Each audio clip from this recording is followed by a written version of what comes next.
It's time now for Scoop, our weekly conversation on international media and the political and economic headwinds confronting the industry. We look at who shapes the narrative, explore journalistic ethics, and ask the reporters the difficult questions. With trust in the press at a nadir, it's a critical eye on a critical profession.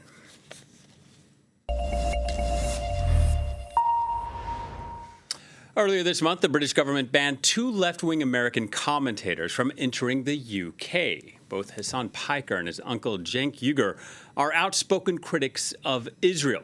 This is CNN's report. Twitch streamer Hasan Piker and his uncle, the Young Turks founder Cenk Uygur, were meant to speak at South by Southwest London, a technology and business festival, as well as the Oxford Union, a debating society at Oxford University. But the UK Home Office revoked their travel permits, telling CNN their presence may not be conducive to the public good, and noting such decisions are, quote, based solely on an assessment of potential risk an individual may pose to UK society. The New York Times wrote that the decision to block them comes at a fraught time for the British government, which is trying to balance fears of rising anti-Semitism with debates about free speech in the social media age. For more, we can speak to Jemimah Steinfeld, a journalist and the CEO of the quarterly magazine Index on Censorship. Hello to you, Jemimah. I just want to begin. The Times in London said that their travel authorization was revoked after concern over comments about Israel. What more do we actually know about this ban? Well, one of the things is that we don't actually know a lot about the ban, which is one of the frustrations here, because we think that the government should be more transparent. The not conducive to the public good is the excuse the reason that they've given. But they haven't said exactly what that means. What speech is it? I mean, this is a term that is used for speech-related matters. It's part of rules that came in 2005, so it's not a new thing. But it is something which does allow a lot of leeway to ban people. Therefore, it doesn't have to be for incitement. It's usually for the reserve of extreme views. Yeah, and it also doesn't sound that serious, not conducive to the public good. I studied in London, Jemimah. There are probably a few nights out that some of my students and I were probably not conducive to the public good. I've seen Hasan Piker and Cenk Uygur called commentators, influencers, provocateurs. For any of our viewers who aren't familiar with them, how would you describe these two men? I would probably say that they're modern day shock jocks. So they have huge followings online and they do say provocative things. I'm sure they stand behind lots of the things that they say. Personally, I don't care for a lot of the things that they say, but it's all legal speech in the US and legal speech in the UK. It is very left-wing, very critical often of Israel, but as said, it's within the realms of legality. And yes, it is offensive to many, but offense should not be a reason to ban people from coming to the country. Yeah, that's one of the key points here. Just to give our viewers a taste of what these men are saying, as you point out, both men are anti-Israel, pro-Palestinian. Each denies being anti-Semitic, however. At times, they have stirred controversy, though, for how they have expressed these positions, particularly Piker. Take a listen. I'm a harm reduction voter, I'm a lesser evil voter, and therefore I would vote for Hamas over Israel every single time. It was always about the land. Does anybody on CNN or MSNBC or Fox News say that? No, they never say it. They lie to you on purpose to help Israel steal more land in the Middle East. Yeah, Jemimah, the point you were making just before we cut to that is that one of the most important aspects of free speech is defending speech that you might not agree with. Absolutely. Free speech is tested in these hard cases, and these are hard cases. You know, a lot of the speech is that they have said is, in my mind, conspiratorial. It feeds into anti-Semitic tropes of Jews or Israel being puppet masters and powerful. I think it should be challenged. And that's one of the things I think is a shame about these bans, is that they can still speak. They have these huge platforms. They can speak on these platforms with very, very little challenge. And actually, in terms of the Oxford Union debate, they went ahead with that, I do believe, but just online. So in a forum where it was much less challenged. So I would say that when confronted by these very frictious, quite offensive, pretty offensive views, the best antidote to them is to actually give them oxygen and to challenge them. And that's the exact reverse of what's happened. Yeah, and what's also surprising about all of this is that Uygur traveled to the UK for a similar speaking gig, an Oxford debate. And so, I mean, this is part of the reason why you called this ban more performative than protective, right? Well, absolutely. And I think it goes down to a point that I mentioned earlier, which is that this rule that's not conducive to the public good came in 2005. We've seen it in the past. We've actually seen it with musicians and artists. Theresa May banned a rapper in, I think, 2015, and then he's actually going to be performing now this summer. And I think that shows the fact that these bans are very kind of a taste test of the current government. So the current government wants to, it is an incredibly febrile moment. I will say that. I'm based in London, and it is a scary moment to be a Jewish person based in London. But I think what they are trying to do is too far, and it isn't, in my opinion, in my public good, and it is ripe for abuse because it is something which politicians are deciding whose speech they think should be allowed to be aired. Yeah, and when we look at the British government statement, the wording may have been opaque. The message, though, very clear. Uygur and Piker were not welcome, and as is often the case with bans, rather than silencing the targets, it's instead amplified their voices. Google searches in Britain for Uygur and Piker are higher than they have ever been, and both men have since been using their platforms to speak out. Take a listen. I find what the British government did here to be objectionable. I find it to be disgusting. I also find it to be terrifying. I think it's a terrifying prospect for the future of Western liberal democracies. I mean, if you're banning people for criticizing Israel, you'll have to ban literally billions of people across the world. By the way, I was set to debate someone who supports Israel, who I would argue is pro-genocide, and I'm sure he wouldn't argue that. That's why we're going to have a debate.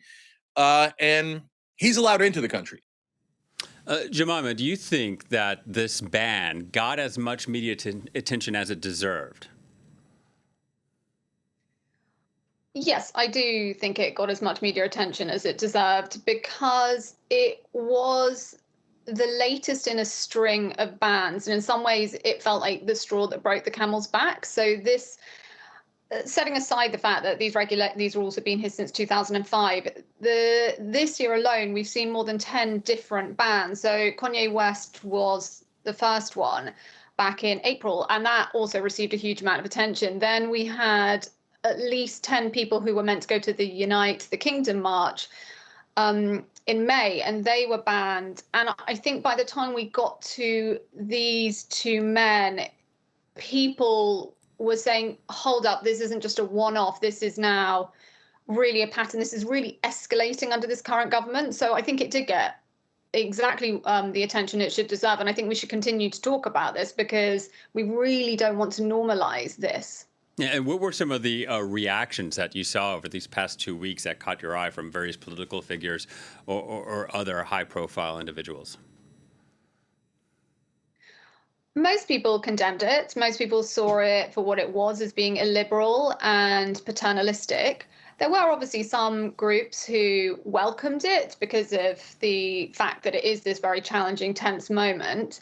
But I would say the majority of noise was against the bans and was seeing these bans as being incredibly dangerous for our civil liberties. Yeah, and as you mentioned, the far right had about 11 figures banned from the Unite the Kingdom rally. Some of those right-wing extremists, Jemimah, they were upset about liberals denouncing these bans when they didn't maybe denounce them in the first place with the Unite the Kingdom rally. I can understand why they felt that way. Yes, I think that you can't cherry pick freedom of expression. It has to be for everyone. It can't just be for people who you agree with. Otherwise, it doesn't work. So I do think that, I do empathize with them saying that there were double standards here. Now, I don't empathize with the speech of the people who were meant to speak. I would like to say that. Like, all of these people who've been banned do not have speech that I myself am remotely comfortable with. But whether it's on the extreme left or the extreme right, if it's not actually illegal speech, the best thing to do is to give it oxygen and to challenge it. Yeah, and free speech advocates on both sides of the Atlantic called the Home Secretary's use of discretionary power to block entry worrying. The Economist magazine says it's increasingly being used. Take a look. In April, it was used to stop Kanye West from performing at a music festival because of his history of unhinged Nazi ramblings. And in May, it was deployed to block several far-right influencers from participating in a rally organized by the white nationalist Tommy Robinson. Direct and deliberate incitement to violence is rightly unlawful. But hurtful, disturbing, disgusting views do not meet the bar. Britain gave sanctuary to Karl Marx. We should not be frightened of one of his more superficial disciples. Jemimah, Britain doesn't have the equivalent of the First Amendment, which sanctifies free speech in America. So how is it protected in the UK? It's a hodgepodge of laws in the UK that protect it, including European laws under Article 10, as well as public order acts and things. So, well, the latter actually probably doesn't protect it, but essentially there's various different laws that govern what we can and cannot say here, but it's certainly not as streamlined and as easy a rule as the First Amendment, which in some ways I think is what has meant that we've had a few of the challenges that people have been commenting on over the last few years. Yeah, and as you pointed out a few times, this isn't the first time. A couple of years ago, the British government made this ominous Orwellian think before you post warning on social media. That was something that raised a lot of eyebrows at the time in the UK, didn't it? It did indeed, which I completely understand, because essentially for years the government, and my organisation has actually pushed back on this, the government have been trying to legislate against speech that could be legal but harmful, was what it was called back then, and that was going to go into the Online Safety Act, but we, amongst other organisations, managed to get that scrapped. But that view, that kind of fear of what is legal but could be perceived as offensive and or therefore harmful still lingers, and you see it manifesting in various different ways. Yeah, and I was wondering if you could hammer the point home for any viewers that might be cynical, that Britain does have a rich history of free speech. I mean, consider Speaker's Corner in Hyde Park. There were figures like Karl Marx, Vladimir Lenin, George Orwell, all known to have frequented the area there. I mean, just tell us a little bit. I mean, how proud should Britain be of this history, and how much is it in jeopardy? We should be incredibly proud of this history. We have enjoyed amazing freedoms. In my lifetime, I mean, it's almost to the extent where you could say, in terms of free speech, that they're unfettered. I've lived in China myself, and so I know what it's like to live in a much more repressive environment, and I'm incredibly grateful to be from the UK. At the same time, freedoms are precious. They shouldn't be taken for granted, and they can go easily. We are at a moment where we still have a huge amount of freedoms to say what we want and to say it in certain places. But as we've seen with things that have happened online, with these travel bans, with recent protest legislation, they are being chipped away. And we've got to be incredibly vigilant, because it's much harder to get these freedoms back once they're gone than it is to keep them. Jemimah, thank you so much for your time. Jemimah Steinfeld from the Index on Censorship. Thank you. And that brings us to our quote of the week, and it comes from journalist and commentator Mehdi Hasan, who wrote in The Guardian, quote, "Defending free speech is most crucial when that speech is controversial. You cannot show your support for free expression only by defending opinions you already share." That's it for this edition of Scoop. Thank you for watching, and please stay tuned to France 24.